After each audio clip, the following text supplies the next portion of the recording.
শুকরিয়া আদায় করতে চাই। আলহামদুলিল্লাহ টেস্ট ফার্স্ট 5 উইকেট পাইছি। আর বেশি কিছু ট্রাই করি নাই, জাস্ট চেষ্টা করছি ব্যাটসম্যানকে রুম না দিয়ে লাইন টু লাইন কেমনে বোলিং করা যায় এবং কোন সিচুয়েশনে কোন ব্যাটসম্যানকে কীভাবে বোলিং করা যায় সেই বোলিংটা করার চেষ্টা করছি।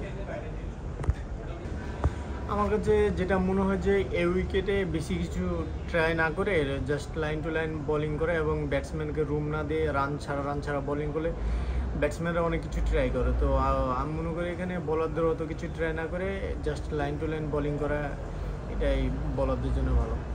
অবশ্য আমরা এখন একটা ভালো জায়গায় আছি, এখান থেকে টোটাল যদি আমরা 250-এর উপরে দিতে পারি তো ডে 4-এ ব্যাটিং করা ব্যাটসম্যানদের জন্য ডিফিকাল্ট হবে। উইকেটটা একটু অন্যরকম হবে, উইকেটে আনইভেন বাউন্স থাকবে, স্পিনে টান থাকবে। সো আমরা ভালো কিছু একটা পাবো, ডে 4 থেকে ভালো কিছু একটা বের করবো ইনশাআল্লাহ।